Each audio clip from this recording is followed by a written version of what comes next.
அன்பானவர்களே, பெரிய மாமேதை அபுல் ஹசன் ஹர்கானி ரஹிமஹுல்லான்னு ஒருத்தர் இருந்தாங்க.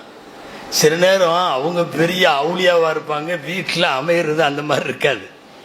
அவர் அஜர்த்து ஆஜியாரு முத்தவல்லி ஆட்டு பூட்டு எல்லாம் இருக்கும், வீட்டில் வேற மாதிரி இருக்கும். பகதாதுல இருந்து ஒரு பையன் வந்தார். எதுக்கு தெரியுமா? ஷேக்கை பார்க்கறதுக்கு. ஷேக் அபுல் ஹசன் ஹர்கானி ரஹிமஹுல்லா பெரிய ஆளு. காட்டில் உட்காந்து திக்ரு செஞ்சாங்கன்னா அவங்க கூட சிங்கமெல்லாம் திக்ரு செய்யும். அவர் உட்கார்ந்து இருக்கிறப்ப சிங்கத்து மேலே இப்படி கை வச்சு உட்காந்துருப்பார். சமயங்களில் காட்டுக்குள்ள இருந்து சிங்கத்தில் உட்காந்து வருவார்.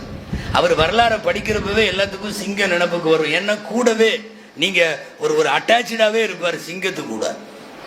அவ்வளோ பெரிய ஆளு.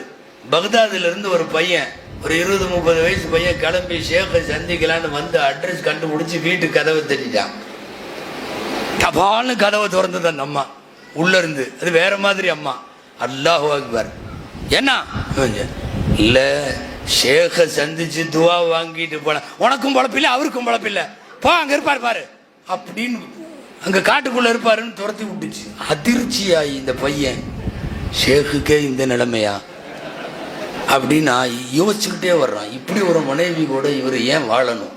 இவர் உலகத்தில் பெரிய ஷேக்கு. இவங்களை தேடி எல்லா நாட்டில இருந்தும் ஆன்மீக ரீதியா தேடிட்டு வர்றாங்க. இவர் இப்படி ஒன்றை வாழ்ற நினைச்சுக்கிட்டே வர்றாரு. அந்த காட்டுக்குள்ள நுழையிறாரு. சிங்கத்தோட எதிரில் வந்துட்டு இருக்கிறாங்க. கூட சிங்கம் வருது, இவரும் வர்றாங்க. அது இந்த வளர்ப்பு நாயெல்லாம் கூட்டிட்டு வர்றாங்கல்ல பல பேர் இன்னைக்கு, அந்த மாதிரி சிங்கம் வருது கூட, இவர் வர்றாரு. சலான் சொன்னார். இந்த பையனோட முகமே சரியில்லை.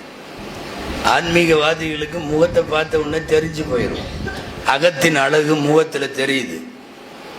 கொஞ்ச நேரம் உத்து பார்த்துட்டு இந்த பையன்கிட்ட கேட்டாங்க, வீட்டுக்கு போனியோ? வீட்டுக்கு போனியான்னார். அவர் ஆமானார். அப்படி சொன்ன உடனே அந்த பையன் ஆரம்பிச்சுட்டான், இந்த மாதிரி ஒரு பொம்பளை ஏன் வச்சிருக்கணும் நீங்க மனைவியா? இதை தலா கூட வேண்டியதானே அப்படின்னார். 2 பதில் சொன்னாங்க, அழகான பதில். என்ன தெரியுமா? ரொம்ப வாய் அந்த அம்மா.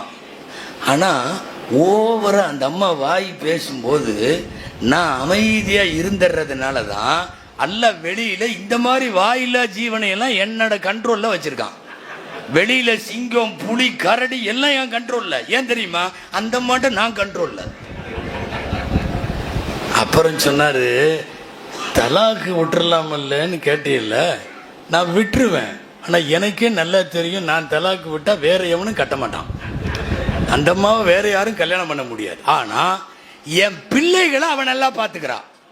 அந்த வேலையை அவன் செய்யறா இல்லையா? அது நான் செய்ய முடியாது. நான் செய்ய முடியாது அந்த வேலையை. என் பிள்ளைகளை வளர்ப்பதில் அவள் சரியாக இருக்கிறாள். எனவே என்ன பேசினாலும் பரவாயில்ல, அவள் மனைவியாகவே இருந்து விட்டு போகட்டும் அப்படின்னு சொல்லி அபுல் ஹசன் ஹர்கானி ரஹ்மத்துல்லாஹி அலைஹி சொல்றாங்க.